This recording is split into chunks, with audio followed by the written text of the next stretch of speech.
Você já percebeu como o final do ano pode ser ao mesmo tempo barulhento e silencioso? Barulho nas ruas, nas luzes, nos fogos, mas silêncio dentro de nós. Existe uma dor que poucos falam, se chama melancolia de dezembro. É aquele sentimento de inadequação quando parece que tá todo mundo feliz menos você. É aquele aperto no peito quando o ano acaba e você sente que não deu conta. O luto que reaparece quando as mesas se enchem de gente, menos da pessoa que você queria que tivesse ali.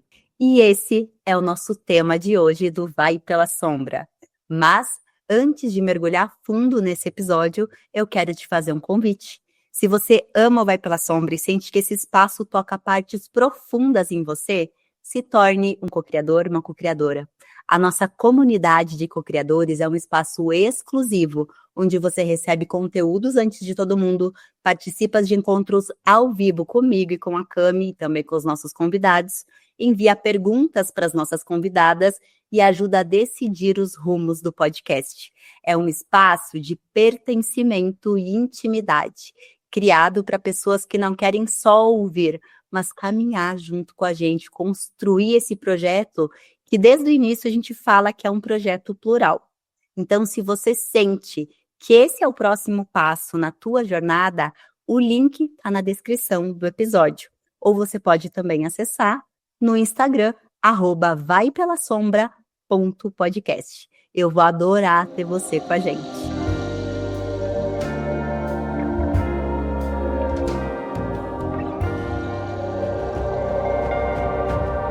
O fim do ano, ele é um portal simbólico. Não é apenas dezembro no calendário, é o fechamento de um ciclo.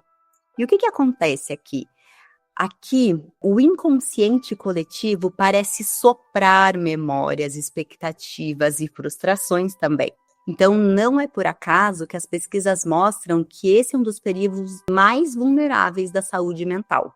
Tem dados publicados pela Central Psicologia e também artigos de saúde mental que indicam que nessa época a gente tem um aumento gritante de crises depressivas, crise de ansiedade e tentativas de suicídio. Então, de novembro a janeiro, existem dados que confirmam uma intensidade muito grande dos conflitos, transtornos mentais e emocionais. As linhas de apoio psicológico recebem mais ligações nesse período do que em qualquer outro. Mas o que exatamente desencadeia essa melancolia de final de ano? Primeiro, as expectativas irreais. Isso começa lá em janeiro. No começo do ano, a gente faz promessas, a gente promete a nós mesmas mundos e fundos, a gente quer emagrecer, mudar de vida, trocar de emprego, encontrar um grande amor. E chega dezembro e a gente percebe que não deu conta de tudo. O final de ano, ele se torna um prazo de fechamento. E isso gera frustração, autocrítica e sensação de fracasso.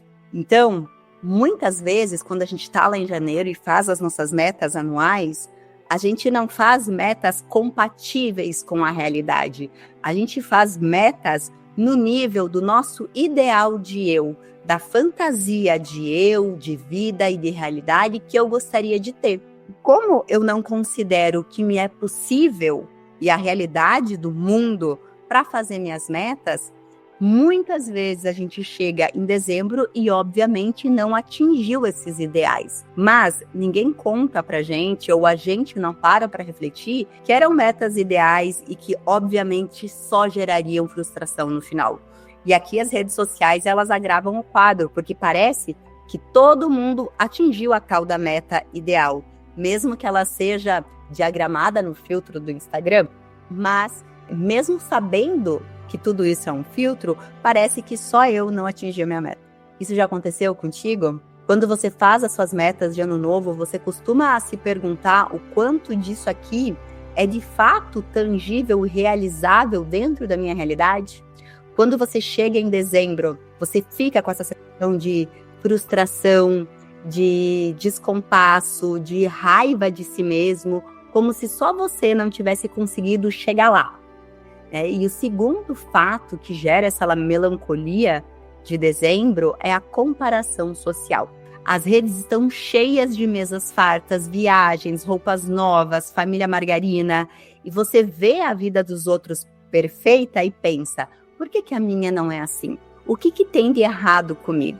E essa é a síndrome da grama mais verde, que mina a autoestima e alimenta a melancolia. Então, como eu tenho acesso sempre à vida editada das pessoas, enquanto eu vivo a minha vida real, eu sempre fico naquele descompasso, que parece que para os outros tudo é mais fácil, tudo é mais bonito, é mais leve, é mais próspero, é mais fluido.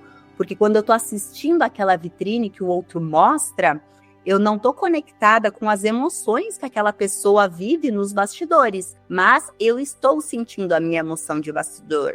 Então, quando eu olho para a vida a partir dessa lente da comparação, eu sempre tendo a pensar que tem algo de errado comigo, que eu sou insuficiente, que eu sou incapaz. Isso aumenta todo o ciclo de autodepreciação, de frustração, melancolia, de necessidade de isolamento, que são sintomas muito parecidos com o que desencadeia um quadro depressivo. E um terceiro fator para a melancolia de Ano Novo são os lutos e as perdas. Se durante aquele ano eu perdi alguém querido, dezembro vai amplificar a minha dor, porque as festas de final de ano enfatizam a importância da família e a ausência se torna ainda mais cruel. E muitas vezes, durante o ano, a gente não perdeu alguém, mas algo sobre o qual a gente construía a nossa identidade. Então, se eu me separei, se eu tive filho ou se meu filho saiu de casa, uma mudança de cidade, uma mudança de profissão, todos esses finais de ciclo que implicam também em eu abandonar algo que fazia parte da minha identidade, vai trazer uma dor aumentada em dezembro, porque eu não estou vendo só famílias ali muito felizes, mas eu estou vendo celebrações de símbolos de sucesso. E nem sempre nos ciclos da vida, naquele dezembro, naquele final de ano, eu já estou vivendo um verão interno, onde eu reconheço os frutos da minha existência, os frutos da minha vida. Muitas vezes a gente passa anos vivendo invernos ou períodos de plantação. Quando chega nesse final, onde todo mundo tende, na nossa cultura, a fazer um saldo do ano, quando parece que ou eu perdi algo que me era muito importante, ou alguém que me era muito importante, ou eu não gerei algo de muito valor, eu também me sinto mais triste, mais melancólico. E o quarto fator para o aumento da melancolia de Ano Novo é o consumismo e a pressão financeira. Já começa em novembro, Muita propaganda, Black Friday, presentes, ceia, e nem todo mundo consegue acompanhar esse ritmo. Especialmente, se a gente for olhar para a realidade financeira do brasileiro, a gente nos últimos anos perdeu muito poder de compra, teve aumento da inflação, então muitas vezes a gente não consegue nem viver o que já foi possível em outros anos. Quando a gente soma isso com a comparação de pessoas que parecem que abriram um unicórnio, estão milionárias, não conseguir fazer parte, pertencer desse ciclo de poder viajar, poder fazer uma ceia, poder trocar presentes, gera uma sensação de exclusão. E muitas pessoas, para não se sentirem excluídas, compram mesmo sem poder. Então, o endividamento aumenta e com ele a ansiedade, o medo, a pressão interna. Eu já vou ter que entrar no próximo ano correndo atrás do prejuízo. Então, não é um poder de compra real que vai me dar uma felicidade real e consistente. É algo que, enquanto eu estou fazendo, eu já tenho uma consciência do tamanho do problema que eu estou gerando. Então, por fora, eu posso até parecer estar bem e realizando, mas por dentro eu me sinto ansioso, angustiado. E muitas vezes também a questão financeira, ela está muito ligada a uma sensação de poder. Então, quando eu não consigo acompanhar financeiramente esse movimento consumista do final do ano, muitas vezes isso gera sentimentos de vergonha, como se a gente fosse menos de novo, como se tivesse algo de errado com a gente de novo. E a gente tem mais um fator que é a pressão para estar feliz. A gente já trabalhou aqui em outros episódios que hoje a gente vive uma ditadura da felicidade, como se estar feliz fosse o estado natural do ser. E a gente falou também sobre as consequências disso, Fazendo um link com os episódios anteriores, que a gente falou que hoje os pais só querem que o filho seja feliz.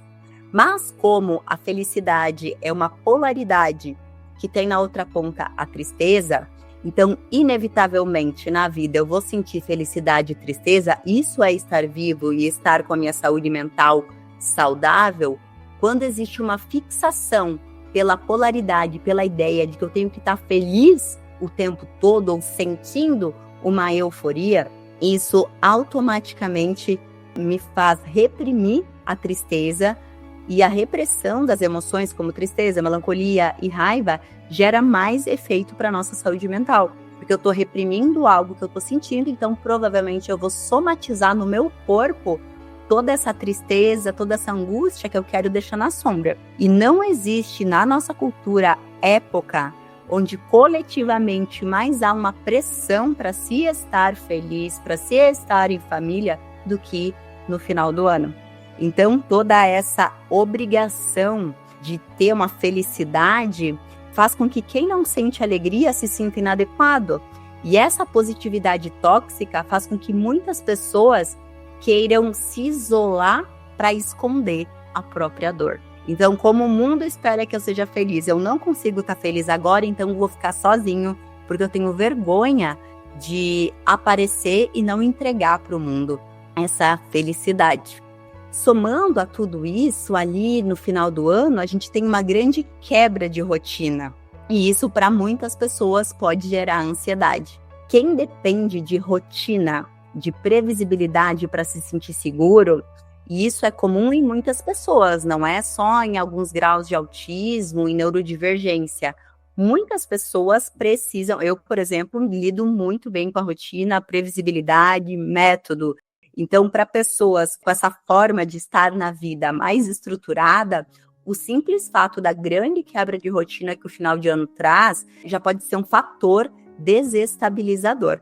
Porque ali tem férias de crianças, férias do trabalho, para quem é autônomo tem uma mudança na renda, você vai ter um convívio por mais tempo com pessoas que não são do seu convívio, e toda essa quebra de rotina, para quem gosta de rotina, já é em si um componente muito forte para a ansiedade. Todos esses fatores que eu conversei aqui com vocês, juntos, criam um terreno fértil para a depressão natalina. Mas o que interessa aqui é olhar também para tudo isso no nível simbólico, porque tudo que eu trouxe aqui para vocês, se vocês pesquisarem muito facilmente, vocês vão achar. Mas eu queria aprofundar e eu queria trazer para vocês o conhecimento de que o final de ano ativa o arquétipo do julgamento. Aquele juiz que vive dentro da gente e pergunta: eu fiz o suficiente? O final do ano também ativa o arquétipo da morte e do renascimento. O ano que morre pedindo que algo em nós também morra. E por mais que a gente saiba que tudo em nós é cíclico e que partes, coisas, precisam morrer para a gente continuar vivendo, vivenciar essas finalizações traz dor, traz medo, traz saudade, e tudo isso gera efeitos em nós. E o final de ano, ele também ativa o arquétipo da sombra, que traz à tona tudo aquilo que a gente evitou encarar ao longo do ano. Por mais que você tente ser muito prático e racional,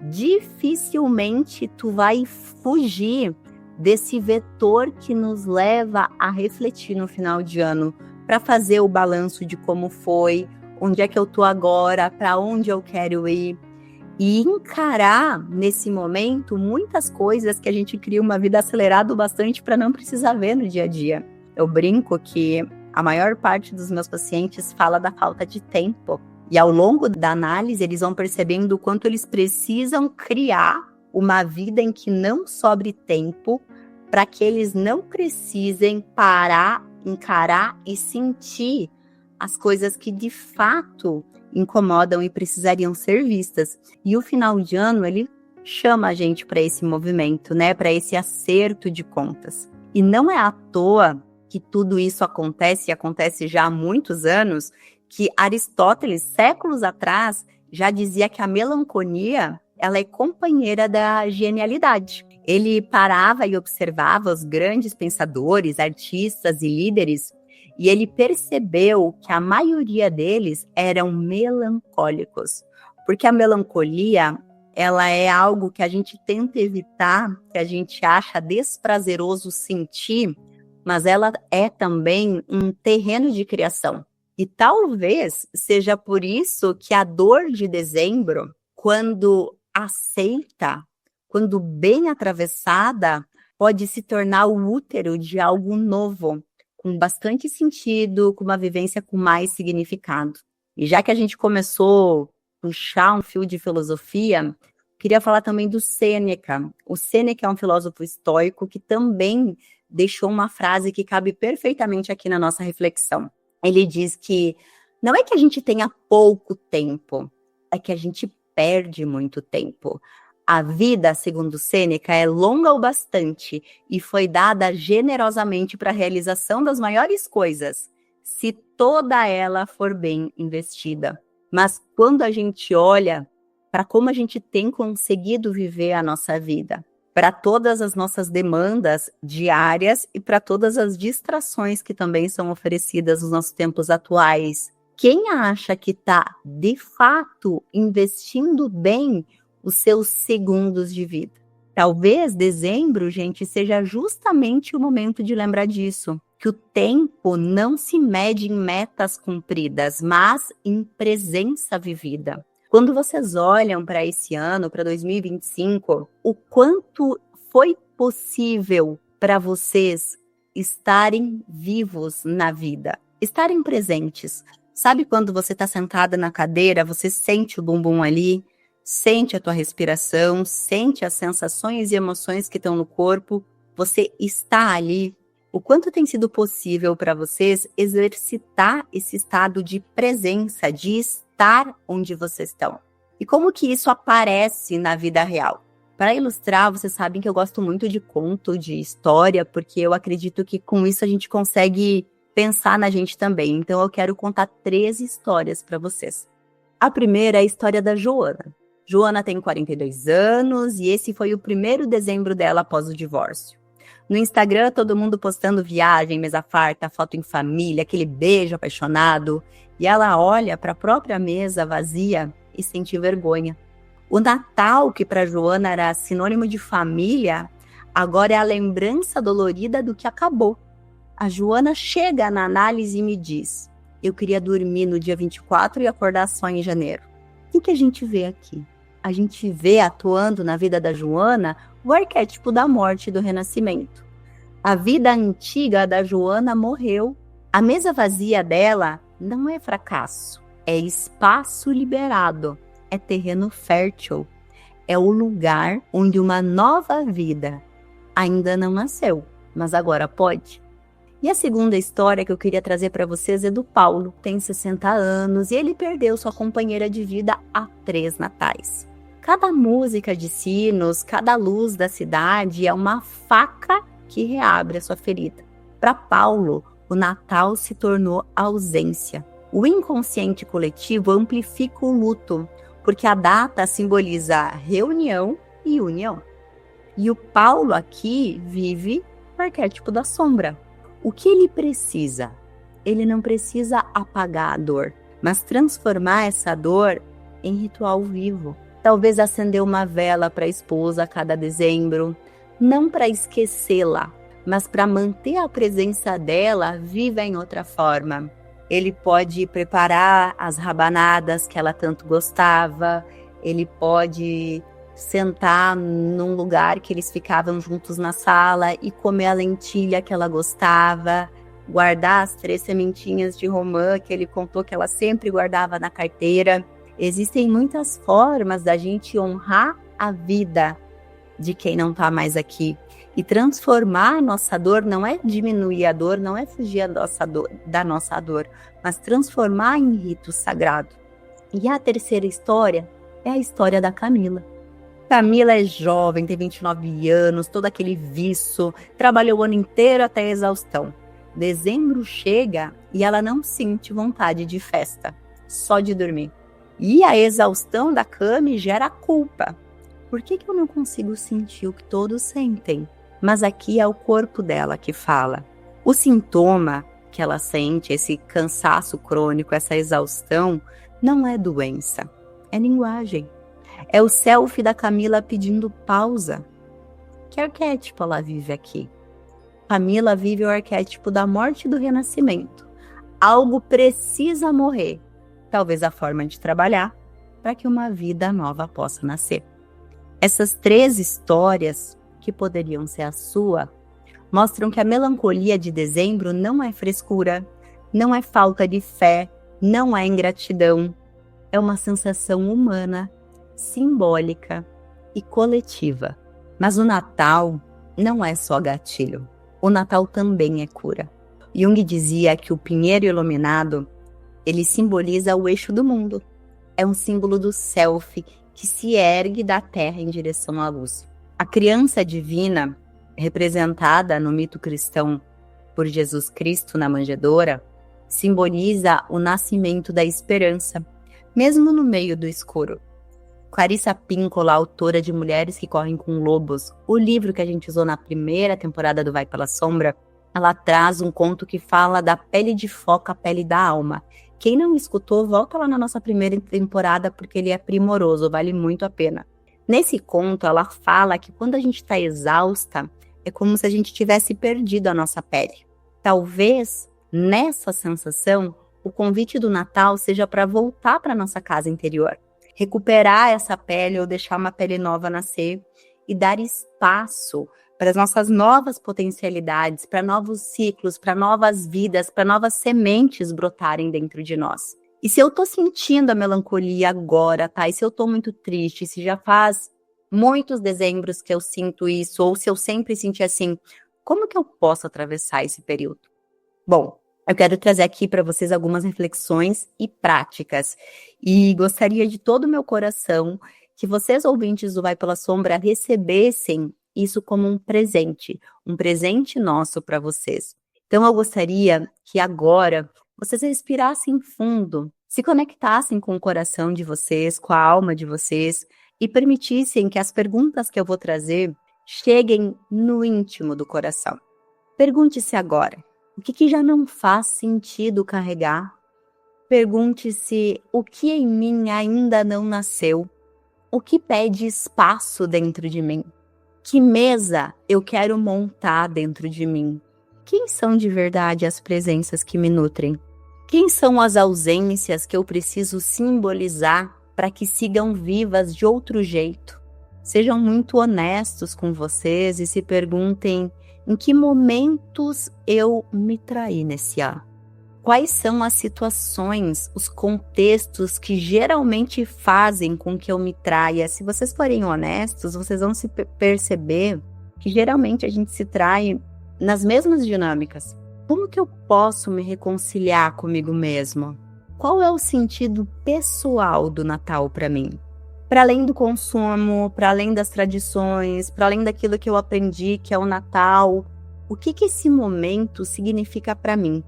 E agora, eu gostaria que vocês pegassem uma folha de papel e uma caneta e escrevessem tudo o que vocês desejam deixar para trás. Tudo. Sem preguiça, sem vergonha. Escrevam, escrevam, escrevam, escrevam tudo. E depois queimem. Escrevam em outra página tudo que vocês querem acolher. Tudo que vocês querem se permitir viver. E guardem essa folha. Que ela acompanhe vocês durante o ano de 2026. Eu quero convidar vocês para acenderem uma vela, não só para os presentes, mas também para os ausentes. As memórias gostam de ser lembradas. Eu gostaria de convidar vocês a plantarem uma semente, simbolizando o que vocês querem ver nascer. Então vocês podem pegar a semente de uma fruta que vocês têm em casa, ou vocês podem comprar essa semente, mas é muito importante escolher esse pedaço de terra, plantar, simbolizando o que vocês querem plantar e ver germinar na vida de vocês. Escolham fazer momentos de silêncio intencional, mesmo no meio das festas, Escolham parar um pouquinho para escutar a alma de vocês. Cuidem do corpo de vocês. Eu sei que esse é um momento de muita fartura de comida, de bebida, e é muito bom aproveitar, comer comida afetiva, brindar. Para quem gosta, é muito, muito bom. Mas dentro do possível, escolham também cuidar do corpo de vocês. Esse grande companheiro que nunca abandona. Vocês já pararam para pensar que onde a gente vai, o corpo tá ali, o corpo tá junto, então que ele também tenha um espaço sagrado. Bebam água, descansem, façam momentos de silêncio intencional, respirem, se conectem com a natureza. Todas essas práticas não anulam a tristeza, porque aqui no Vai Pela Sombra a gente jamais diria para você ignorar um sentimento. Mas elas fazem a gente conseguir estar diante da tristeza de outra forma, honrando ela também como mestra.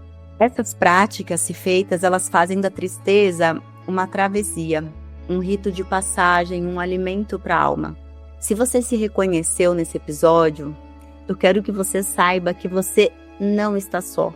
Sentir essa melancolia, essa depressão de final de ano, essa dezembrite, como alguns autores falam, ela é extremamente comum. E não deixa de ser um chamado da sua alma por uma vida mais próxima do seu self, por uma vida com mais significado. Então aproveite esse momento de introversão, não tem nada de errado com você. Aproveite esse momento para escutar os pedidos que a sua alma tem para você.